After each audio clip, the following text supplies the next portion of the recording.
Ever feel like no matter how hard you try, job searching just takes forever? Yeah. It's kind of crazy, right? Now, I mean, Right. everything else in our lives is like instant now. Right. You can order food and it's there in like an hour. You can buy something online and it arrives the next day. Hmm.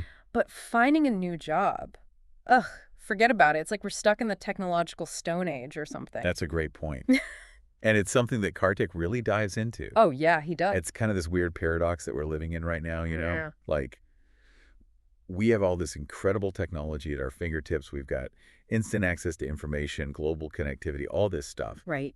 And yet job searching is taking longer now than it did decades ago. Seriously, like way longer. It's wild. I mean, in the U.S., on average, people are spending like 9 to 12 months looking for a new job. That's insane. Think about it this way.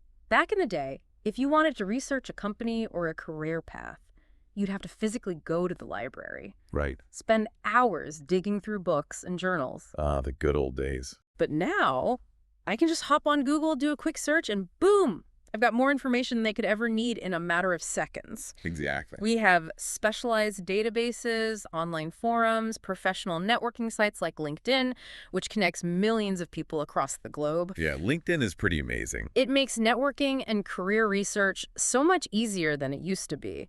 So, like, what's the deal? Why are we still stuck in this job search rut? Well, Kartik makes this really interesting analogy.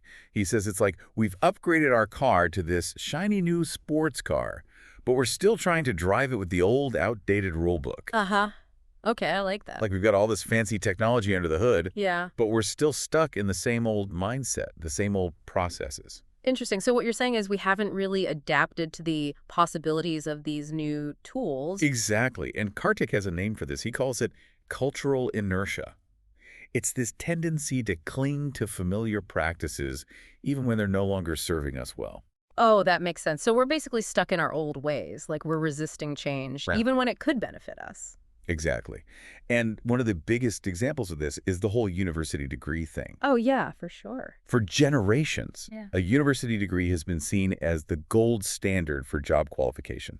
You must. Like it was the ticket to a good career. Yeah. But the reality is, the skills that are taught in universities don't always align with what employers are actually looking for today. Right. And yet, we still see that degree requirement on so many job postings. Oh, I know. It's so frustrating. It's filtering out potentially amazing candidates who might have the skills and experience, but don't have that piece of paper. That's true. It's like saying you need a horse and buggy license to drive a Tesla. Uh-huh. I like that analogy. But you mentioned something earlier about misusing technology. Yeah. How is that playing a role in all of this? So here's the irony, right? I mean, we've adopted all this technology, but we haven't necessarily adapted to it. Yeah. It's like we're trying to fit a square peg into a round hole. Huh. I see what you mean. Like take those applicant tracking systems, for example, the ATS systems. Ugh. Don't even get me started on those things. I know, right? They're supposed to help streamline the hiring process, Right? Yeah. make things more efficient for everyone. You'd think. But in reality, they often end up doing the opposite. They do. They really do. It's like you're playing this guessing game trying to figure out the exact keywords to get past the filters. Oh, tell me about it. I swear I've spent hours tweaking my resume trying to get it just right for those systems. Yeah, and the problem is those systems aren't always that great at assessing someone's true qualifications. Right. They're just looking for keywords, not the actual person behind the resume. So what happens? They end up filtering out potentially great candidates. They do. You And know? what happens is hiring managers have to compensate by conducting even more interviews Makes sense. to try and make up for the fact that those systems aren't always reliable. So basically, we're stuck in this loop where technology is actually slowing things down instead of speeding them up. Yeah, pretty much. So what's the solution here? How do we break out of this cycle? Well, Kartik proposes a pretty bold solution. We need to harness the power of advanced AI.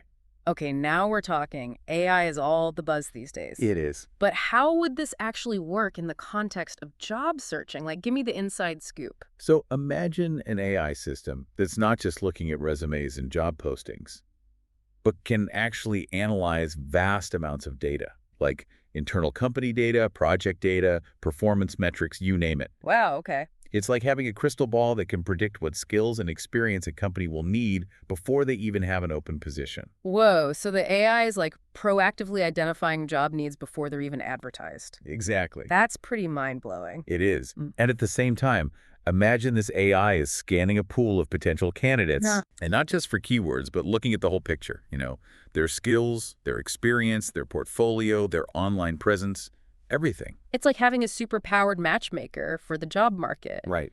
The AI is connecting the right people with the right opportunities in real time. That's the idea. So instead of waiting for a job posting to pop up and then going through rounds and rounds of applications and interviews, Yeah.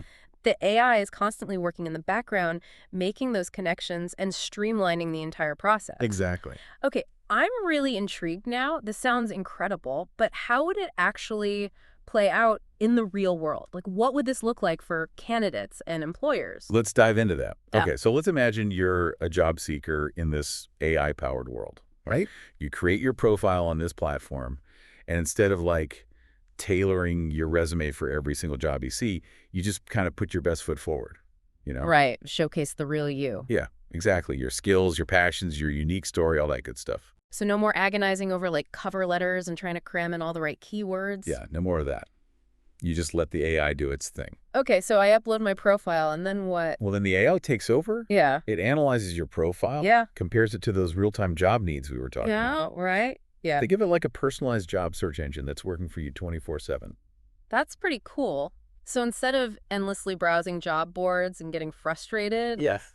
I'm getting targeted recommendations for positions that are actually a good fit for me. Precisely. And because the AI is looking beyond just keywords, it can uncover those hidden connections and opportunities that you might never have found on your own. Interesting. It's like having a career matchmaker who knows the job market inside and out. I like that. That's a great way to put it. But this all sounds pretty amazing for job seekers. Mm-hmm. What about employers, though? Wouldn't they be kind of giving up some control in the hiring process if they rely on this AI so much? Actually, I think employers stand to gain quite a bit from this. Okay. Think about it right now. The system they're using is slow. It's inefficient, and it often misses out on some really great talent. Yeah, I could see that.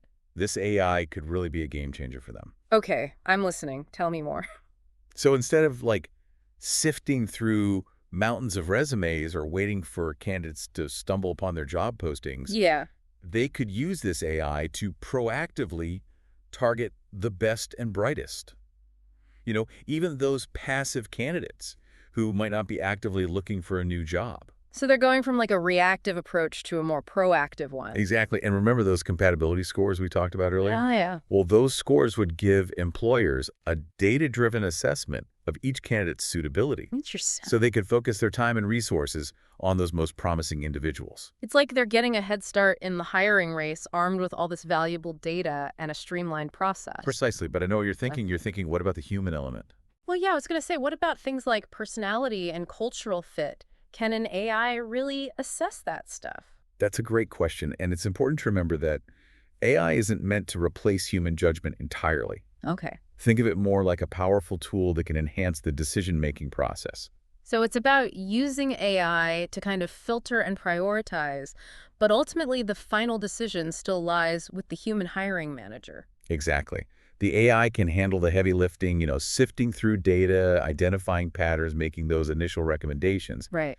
But those crucial interpersonal aspects like cultural fit, team dynamics, those gut feelings we all have, those still require that human touch. It's like a partnership. Then you've got AI efficiency combined with human intuition working together to find the perfect match. I like that. I like that a lot. But let's be realistic here. Okay. This kind of technology sounds pretty futuristic. Yeah. There are bound to be some challenges in making this a reality. For sure. What are some of the biggest hurdles? Well, I think the biggest one is probably data. Yeah, to train these AI systems effectively, they need access to massive amounts of data, and not just resumes and job postings. Right. We're talking internal company data performance metrics, even things like communication styles and collaboration patterns. So it's not just about collecting data, but also about making sure that data is accurate and relevant and representative of the real world. Exactly.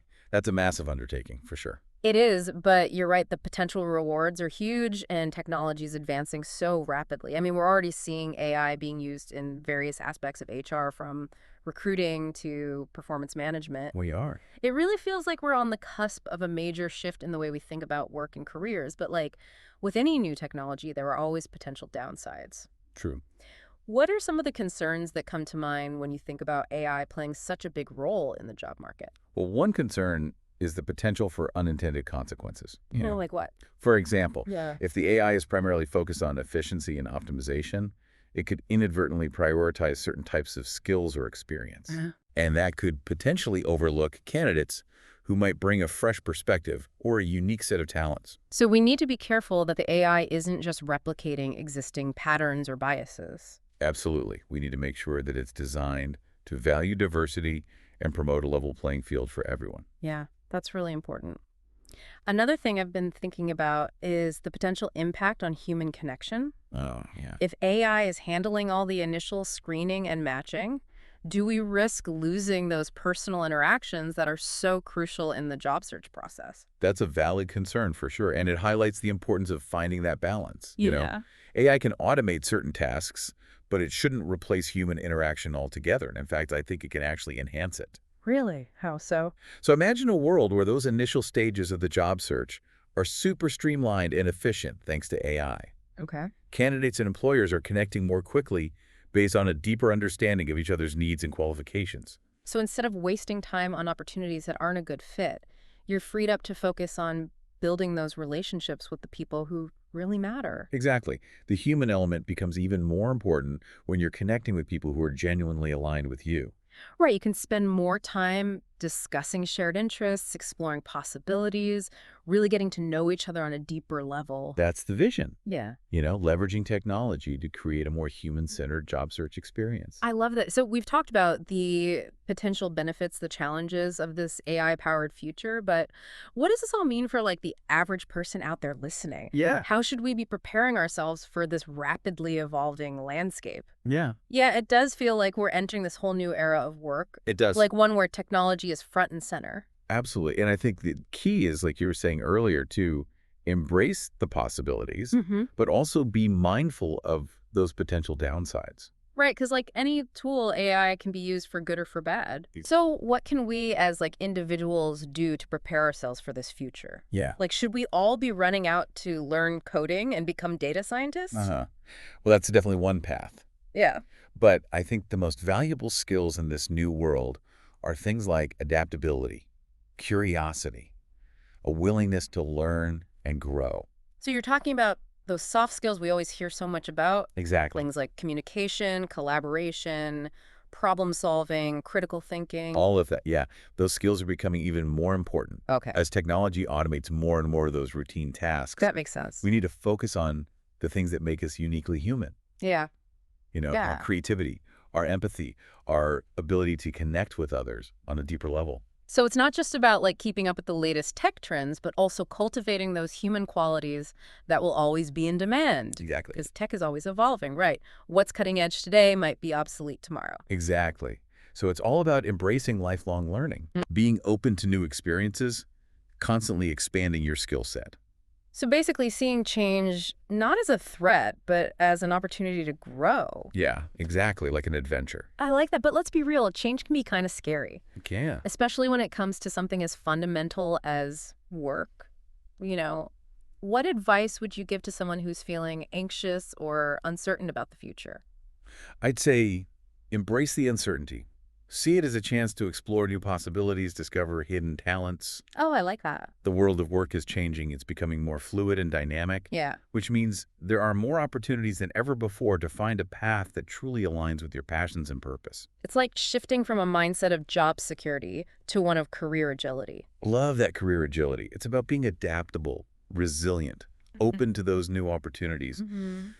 Viewing your career not as this linear path, but as this winding journey of exploration and discovery. And in that journey, technology is a really powerful ally. It I can. mean, AI can help us navigate those complexities of the job market, connect us with opportunities we might never have found on our own, Hmm. maybe even guide us toward careers we never even imagined. It's true, but remember, technology is just a tool at the end of the day. Right. The most important factor in your career success is still you. Yeah. Your drive, your determination, your willingness to learn and grow, and your unwavering belief in your own potential. That's so important to remember.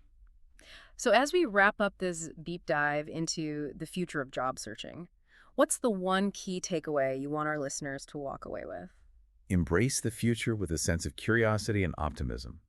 Technology is transforming the world of work in some really profound ways, and with that comes incredible opportunity for those who are willing to adapt and evolve. Absolutely. Don't be afraid to experiment, step outside your comfort zone, and pursue those passions. The future of work is what we make it. It's a future filled with possibilities, and I'm excited to see what we create. Me too. Thanks for joining us on this deep dive into the future of job searching. Until next time, keep exploring, keep learning, and keep striving to make your mark on the world.